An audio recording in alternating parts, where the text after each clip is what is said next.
Praise the Lord. தெரிந்து கொள்ளப்பட்டவர்களா மாறணும் அப்படின்னா என்ன பண்ணணும் அப்படின்னு பார்த்துட்டு இருந்தோம். அதுல தேவனுடைய நாமம் புறஜாதிகளுக்குள்ள எப்படி தூஷிக்கப்படாம மகிமைப்படுத்துறது அப்படின்னு சொல்லி லாஸ்ட் டைம் பார்த்தோம். இன்னைக்கு நம்ம என்ன பார்க்க போறோம் அப்படின்னா, மற்ற ரிலீஜியன் மக்களுக்கும் நம்மளுக்கும் கிறிஸ்டியன்ஸ்க்கும் உள்ள பெரிய டிஃப்ரென்ஸ் என்ன அப்படின்னா, நம்ம இயேசு கிறிஸ்துவ ஜீவனுள்ள தேவனை கடவுள் அப்படின்னு ஏற்றுக்கொண்டது. உலகத்துல நம்பர் 1 ரிலீஜியனா இருக்கிறது கிறிஸ்டியானிட்டி தான். அப்போ நிறைய மக்கள் அதை ஃபாலோ பண்றாங்க. அதுக்காக எல்லாரும் பரலோகம் போயிடுவாங்களா அப்படின்னா கண்டிப்பா கிடையாது. ஏன்னா பேர் கிறிஸ்தவர்களா இருக்கிறவங்க நிறைய பேர் இருக்காங்க.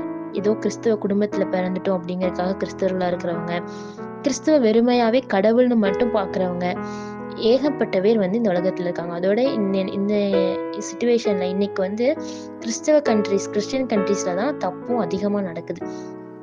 ஸோ கிறிஸ்டியன்ஸ் எல்லாருமே பரலோகம் போயிடுவாங்கன்னா கண்டிப்பா கிடையாது. யார் பரலோகம் போக முடியும், யார் தெரிந்து கொள்ளப்பட்டவர்களா மாற முடியும் அப்படின்னா, ரோமர் 3:22 சொல்லுது, அது இயேசு கிறிஸ்துவை பற்றும் விசுவாசத்தினாலே பலிக்கும் தேவநீதியே.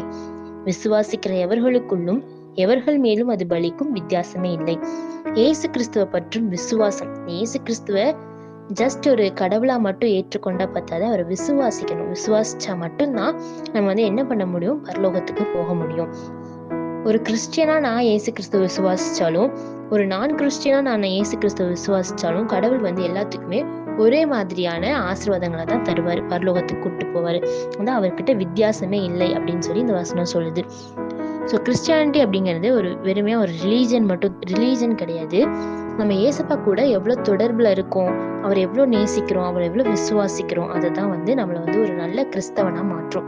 சும்மா ஒரு நாள் சர்ச்சுக்கு வருது, அதோட அப்படியே இருக்கிறதுனால நம்ம கிறிஸ்தவங்களாயிட முடியாது. கிறிஸ்தவ குடும்பத்தில் இருக்கிறதுனால நம்ம கிறிஸ்தவங்களாயிட முடியாது. இயேசு கிறிஸ்துவோட நம்ம தொடர்புல இருந்தா மட்டும்தான் நம்ம உண்மையான கிறிஸ்தவர்களா மாறுவோம். அப்பதான் கடவுள் நம்ம என்ன பண்ணுவார்னா தெரிந்து கொள்வார். ஏன்னா இந்த உலகத்துல நிறைய கிறிஸ்தவங்க இருக்காங்க. அதுல இருந்து நம்மளை தெரிந்து கொள்ளணும் அப்படின்னா நம்ம இயேசு கிறிஸ்து கூட தொடர்புல இருக்கணும், அவரை விசுவாசிக்கணும்.